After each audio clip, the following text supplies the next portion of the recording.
नमस्कार, मी राकेश वाणी. Cancer awareness या कार्यक्रमामध्ये आपलं सर्वांचं अगदी मनापासून स्वागत करतो. मंडळी असं म्हणतात की हेल्थ इज वेल्थ. उत्तम आरोग्य हीच खरी संपत्ती. आणि जर आपल्याला आयुष्याचा मनसोक्त आनंद घ्यायचा असेल तर उत्तम आरोग्य असणं हे खूप आवश्यक आहे. आणि त्याकरिताच ईश्वराने या पृथ्वीवर डॉक्टर बनवला आहे. आणि आज आपण भेटायला आलो आहोत Marathwada cancer hospital and research institute येथे. आपल्यासोबत आहेत कॅन्सर स्पेशलिस्ट डॉक्टर तुषार मुळे सर. कॅन्सर अवेअरनेस या कार्यक्रमामध्ये खूप खूप स्वागत आहे. धन्यवाद. नमस्कार. मी डॉक्टर तुषार मुळे. मी छत्रपती संभाजीनगर येथे कॅन्सर या सब्जेक्टमध्ये किंवा फील्डमध्ये मागील 9 वर्षापासून काम करत आहे. तसं माझा परिचय द्यायचा झाला तर मी एक मेडिकल ऑन्कॉलॉजिस्ट आहे.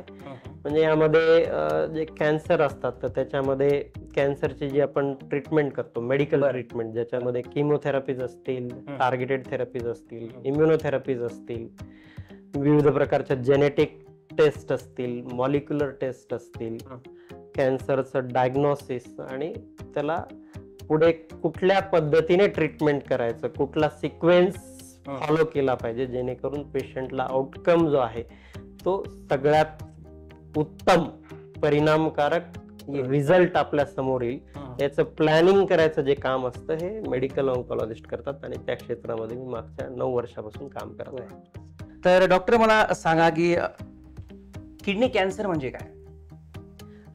तर प्रथम तर म्हणजे मी हे सांगू इच्छितो की मी एक कॅन्सर स्पेशालिस्ट आहे. मी मेडिकल ऑन्कॉलॉजी या क्षेत्रामध्ये माझं शिक्षण घेतलेलं आहे. तर मेडिकल ऑन्कॉलॉजी म्हणजे कॅन्सर या विषयामध्ये जे किमोथेरपीज असतील, टार्गेटेड थेरपीज असतील किंवा अत्याधुनिक इम्युनोथेरपीज आहेत, विविध प्रकारच्या कॅन्सरचं डायग्नोसिस असेल, त्यांचं जेनेटिक टेस्टिंग, जेनेटिक ॲनालिसिस आणि त्याचं ट्रीटमेंट प्रोटोकॉल डिझाईन करणे आणि ती ट्रीटमेंट त्या पेशंटला देणे. त्याचबरोबर काही कॅन्सर आपण जे प्रिव्हेंट करू शकतो, प्रिव्हेंटिव्ह ऑन्कॉलॉजी या क्षेत्रामध्ये माझी एक्सपर्टी आहे. तर या महिन्याचा जो आपला विषय आहे याच्यामध्ये आपण किडनी कॅन्सर या संदर्भात आपण पूर्ण माहिती आपण बघणार आहोत. अवेअरनेस. Yes yes. ओके.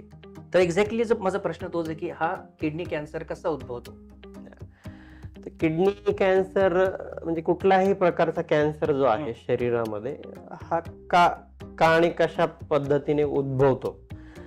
तर शरीरामध्ये आपल्या पेशीज असतात, पेशींमध्ये जनुक असतात. तर आपल्या शरीरातील पेशींची जी वाढ आहे ती एक नियंत्रित पद्धतीने होत असते. म्हणजे पेशी जन्मतात, वाढतात आणि त्या एक विशिष्ट पद्धतीने डिस्ट्रॉय होतात किंवा किल होतात. त्याला आपण ॲपोप्टोसिस म्हणतो. म्हणजे एक पर्टिक्युलर विशिष्ट गती जी असते ती मेंटेन होते आपल्या पूर्ण थ्रू आउट द लाईफमध्ये. हजारो पेशी बनतात आणि त्या नष्ट होतात. हे चक्र निरंतर चालू असतं. ओके. त्या चक्रामध्ये जेव्हा गडबड होते, पेशी खूप जास्त प्रमाणावर वाढतात आणि त्या विशिष्ट पद्धतीने ज्या गतीनेच्या म्हणजे नवीन पेशी उत्पत्ती व्हायला पाहिजेत, जुन्या पेशी ह्या डेथ व्हायला पाहिजेत. अच्छा. तर हे चक्र जेव्हा बिघडतं त्यावेळेस आपल्याला तिथे गाठ होते किंवा कॅन्सर होतं. म्हणजे ती नॅचरल प्रोसेस डिस्टर्ब झाल्यावर येस डिसीज क्रिएट. तर ही गाठ जेव्हा किडनीमध्ये तयार होते तर त्याला आपण किडनी कॅन्सर म्हणतो. ओके. मग आता हे किडनीचे कॅन्सरचे अजून प्रकार काही आहेत का माझ्यामध्ये, वेगवेगळे काही असं? तर किडनीच्या कॅन्सर ज्या आहेत त्या किडनीमध्ये विविध प्रकारच्या पेशीज आहेत. बरं. तर त्या विविध प्रकारच्या पेशींमध्ये जेव्हा कॅन्सर होतो त्याप्रमाणे त्याचे वेगवेगळे प्रकार पडतात. मोस्ट कॉमन जो प्रकार आहे त्याच्यामध्ये क्लिअर सेल रिनल कार्सिनोमा, त्याच्यानंतर medullary cancer of kidney, okay, squamous cell carcinoma of kidney, sarcomatoid किंवा सार्कोमा, कधी कधी इविंग सार्कोमा दिसतो किडनीमध्ये, किंवा सार्कोमॅटॉइड व्हॅरियंट असतात. तर हे विविध प्रकारचे जे व्हॅरियंट्स आहेत हे किडनीमधील वेगवेगळ्या पेशींमध्ये जेव्हा कॅन्सर होतो त्या प्रमाणे आपण त्याचं क्लासिफिकेशन वेगवेगळ्या प्रकारांमध्ये करत असतो. आता हे जे तुम्ही प्रकार सांगितले, म्हणजे जर एखाद्या रोगाला हे किडनी कॅन्सर होतो, त्याचे सिम्पटम्स काय असतात, सायन्स काय असतात, की बाबा याच्याला ओळखावं त्याला हा आजार झालेला आहे? तर बऱ्याचशा वेळेस काय होतं की किडनी कॅन्सर हा असिम्प्टमॅटिक असतो, म्हणजे त्याच्यामध्ये बऱ्याच वेळेस पेशंटला कुठलाही त्रास नसतो. ओके. इन्सिडेंटली आपण दुसऱ्या कुठल्या गोष्टींसाठी डॉक्टरांकडे जातो, सोनोग्राफी करतो आणि त्याच्यामध्ये आपल्याला किडनीमध्ये गाठ आढळून येते. तर असिम्प्टमॅटिक म्हणजे ज्याला कुठलाही त्रास नाही, डायरेक्ट तो रोग म्हणजे डायरेक्ट आपण म्हणजे दुसऱ्या कुठल्याही कारणांसाठी डॉक्टरांकडे जातो आणि आपण तपासणी करून घेतो, आपल्याला किडनीमध्ये गाठ आढळून येते, किडनीचा कॅन्सर आढळून येतो. हे एक प्रकारचं प्रेझेंटेशन आहे. बाकी प्रेझेंटेशन जे आहे त्याच्यामध्ये पेनलेस हेमॅच्युरिया, म्हणजे पेशंटला दुखत नाही, काही नाही, पण लघवी लाल होते किंवा लघवीमधून रक्त जातं. बरं. हा एक सिम्पटम असू शकतो. काही वेळेला पोटामध्ये फ्लँक मध्ये अबडॉमिनल पेन होणे, हाही एक प्रकारचा सिम्पटम्स किडनी कॅन्सर मध्ये दिसून येतो. किंवा गाठ जर खूप मोठ्या प्रमाणात वाढलेली असेल तर पोटामध्ये लंप लागणे, म्हणजे गाठ हाताला लागणे किंवा काहीतरी अबनॉर्मल लागणे, कडक लागणे, हा एक सिम्पटम्स असू शकतो. जेव्हा हा कॅन्सर किडनी सोडून इतर ऑर्गन्स मध्ये जातो तर त्यावेळेस त्याचे काही मेटास्टॅटिक सिम्पटम्स आपल्याला भेटतात. बोन्स मध्ये गेला तर पाठ दुखणे, कंबर दुखणे, हाडांमध्ये दुखणे. बरं. फुफ्फुसामध्ये गेला असेल दम लागणे, खोकला येणे किंवा खोकल्यातून रक्त पडणे. ब्रेन मध्ये जर गेला तर पॅरालिसिस होणे किंवा विसरणे, ओके, किंवा झटके येणे, अशा प्रकारचे सिम्पटम्स आपल्याला त्याच्यामध्ये दिसू शकतात. आणि अजून एक असतं पॅरानिओप्लास्टिक सिम्पटम्स, ज्याच्यामध्ये म्हणजे किडनीचा कॅन्सर आहे आणि त्याचे सिम्पटम्स वेगळ्या पद्धतीने हार्मोनल सिम्पटम्स दिसतात, ज्याच्यामध्ये म्हणजे ताप येणे किंवा WBC काउंट खूप जास्त वाढणे, हिमोग्लोबिन कमी होणे, अशा पद्धतीचे काही सिम्पटम्स जे आहेत ते किडनी कॅन्सर मध्ये आपल्याला बघायला भेटतात. बरं. आता की म्हणजे किडनी कॅन्सर हा म्हणजे कसं डायग्नोसिस होतो की झालं की या पेशंटला किडनी कॅन्सर झालेला असेल? अशा पद्धतीचे आता जे सिम्पटम्स सांगितलेले आहेत किंवा असिम्प्टमॅटिक एक पहिला प्रकार सांगितला होता की ज्याच्यामध्ये कुठलेही सिम्पटम्स नसतात, तर आपल्याला गाठ आढळून येते एखाद्या स्कॅनवरती, किंवा सिम्पटम्स असतील तर आपण सिम्पटम डायरेक्टेड इन्व्हेस्टिगेशन्स करतो, ज्याच्यामध्ये इनिशियल म्हणजे जनरल प्रॅक्टिशनर्स असतील किंवा बाकी डॉक्टर्स असतील त्यांच्या लेवलला अल्ट्रासाऊंड अपडॉमन करणे किंवा CT स्कॅन अपडॉमन करून घेणे. त्याच्यामध्ये समजा जर किडनी मध्ये गाठ आढळत असेल आणि ती कॅन्सरस असण्याची शक्यता जर का वाटत असेल तर आपण अशा पेशंटला जे एक्सपर्ट आहेत किडनी कॅन्सर मध्ये, ऑन्कोलॉजिस्ट, ऑन्कोसर्जन यांच्याकडे पाठवलं पाहिजे. आणि मग त्याच्यानंतर आपण डिपेंडिंग अपॉन सिम्पटम्स काही इन्व्हेस्टिगेशन्स करत असतो.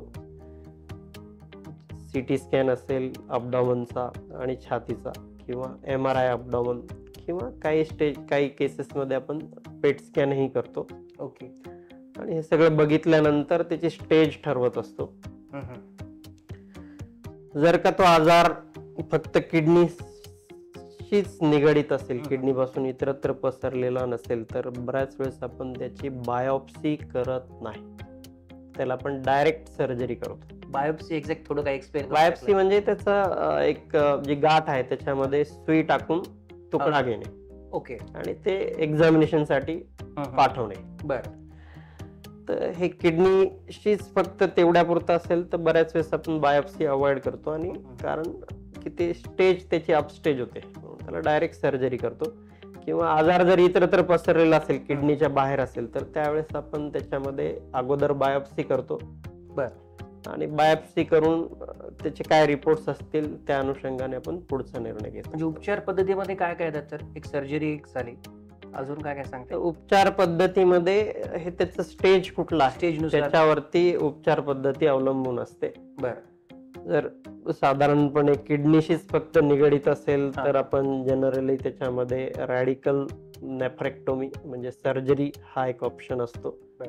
किंवा आजार जो आहे किडनी आणि किडनीच्या आजूबाजूला जे लिम्फ नोड्स असतील त्याच्या पुरता मर्यादित असेल तर त्याही ठिकाणी आपण म्हणजे सर्जिकल ओपिनियन घेऊन जर एक्सटेन्सिव्ह सर्जरी करून ते काढता येत असेल. सर्जरी म्हणजे ती गाठ पूर्ण म्हणजे डिझॉल्व्ह करता का काढू, कसं एक्झॅक्टली काय? सर्जरीमध्ये पण प्रकार आहेत त्याच्यामध्ये. सर्जरीमध्ये म्हणजे गाठ जर का फक्त किडनीच्या एका पार्ट मध्ये असेल तर आपण किडनी स्पेअरिंग सर्जरी करतो, म्हणजे पूर्ण किडनी काढून टाकत नाही, फक्त तिथला कॅन्सर काढतो.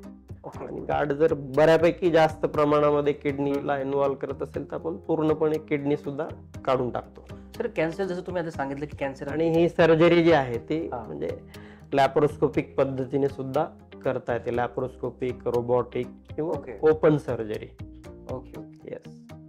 लॅप्रोस्कोपिक वगैरे म्हणजे काय थोडक्यात? लॅप्रोस्कोपिक मध्ये आपण दुर्बिणीच्या सहाय्याने ती सर्जरी करतो, म्हणजे त्याच्यामध्ये मोठा स्कार येत नाही. छोटासा म्हणजे की होल सर्जरी जे म्हणतो आपण, मिनिमल ऍक्सेस सर्जरीज याला म्हणतो आपण. त्याच्यामध्ये पेशंटचं रिकव्हरी जे आहे ते खूप फास्ट होतं, ब्लड लॉस कमी होतो आणि पोस्ट ऑफ स्टे जो आहे हॉस्पिटल मधला तोही बऱ्यापैकी कमी होतो. बरं, आता तुम्ही जसं सांगितलं की कॅन्सर म्हणजे काय की त्याचा क्रम जर बिघडला मग सर्जरी नंतर तो परत नैसर्गिकरित्या तो पेशंटचा क्रम यायला मदत होते का, म्हणजे एक्झॅक्टली कसं होतं ते?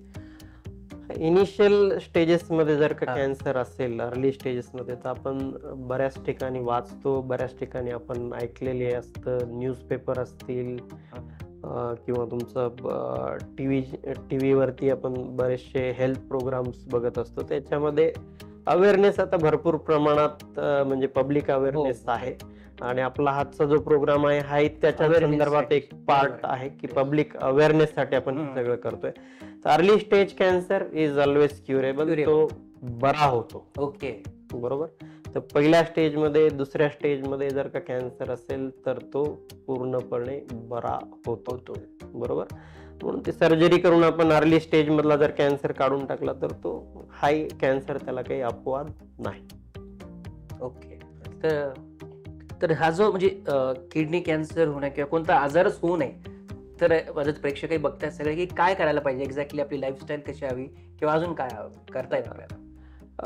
त्याच्या अगोदर म्हणजे जो सुरुवातीचा जो प्रश्न होता त्या अनुषंगाने ट्रीटमेंट पार्ट मध्ये आपण फक्त अर्ली स्टेज किडनी कॅन्सर बघितलं असेल तर त्यामध्ये आपण सर्जरीज त्याचे विविध प्रकार बघितले.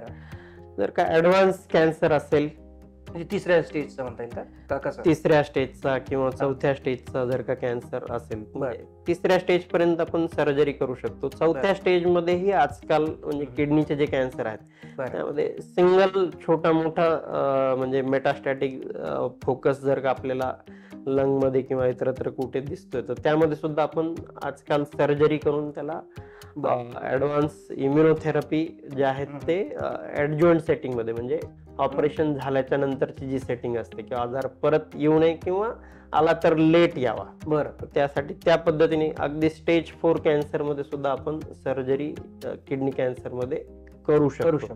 बरं डॉक्टर, तुम्ही आता सांगितलं की जर कॅन्सर अर्ली स्टेज मध्ये असेल तर त्यावर कसा उपचार घ्यावा, तुम्ही कशा प्रकारे ट्रीट करतात. पण हाच जर कॅन्सर तिसऱ्या किंवा चौथ्या स्टेजला जर गेला तर मग तुम्ही कशा प्रकारे पेशंटला ट्रीट करतात?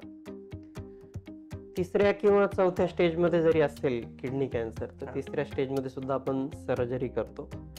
आणि 4th स्टेज मध्ये आजकाल म्हणजे जर का लिमिटेड मेटास्टॅटिक फोकस असेल, फक्त किडनी मध्ये आजार आहे आणि फुफ्फुसामध्ये एखाद दुसरा डाग दिसतोय, तर त्याला सुद्धा आपण ऍडव्हान्स पद्धतीने आजकाल ट्रीटमेंट करतो आणि त्याचे रिझल्ट अतिशय सुंदर आहेत. त्यामध्ये सुद्धा आपण ऑपरेशन करून किडनीची गाठ तर काढतोच, त्याशिवाय फुफ्फुसामध्ये जी गाठ आहे ती पण काढून टाकतो आणि त्याला ऍडज्युएंट इम्युनोथेरपी आपण देतो, जेणेकरून आजार जो आहे तो पुन्हा परत येऊ नये. ओके.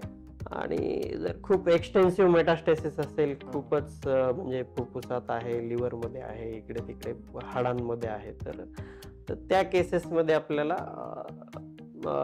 मेडिकल ऑन्कॉलॉजीचा रोल हा खूप जास्त मोठ्या प्रमाणामध्ये आहे. तर त्यामध्ये विविध प्रकारच्या टार्गेटेड थेरपीज आहेत, इम्युनोथेरपीज आहेत, यांचा वापर हा आपण किडनी कॅन्सरच्या पेशंटला ट्रीट करण्यासाठी करत असतो. किमोथेरपी हा जो पार्ट आहे हा थोडासा आता मागे पडत चाललेला आहे, कारण ह्या ऍडव्हान्स ट्रीटमेंट पद्धती ज्या आहेत त्या आणि त्यांचा रिझल्ट जो आहे हम्म. हा बेसिकली खूप जास्त उत्तम आहे. म्हणून किडनी कॅन्सरमध्ये टार्गेटेड थेरपीज म्हणजे गोळ्यांच्या फॉर्म मध्ये ट्रीटमेंट असतील, TKI आणि इम्युनोथेरपी यांचा रोल खूप जास्त मोठ्या प्रमाणात आहे. पण किडनी कॅन्सरचा धोका कमी व्हावा त्यासाठी आपण काय करू शकतो?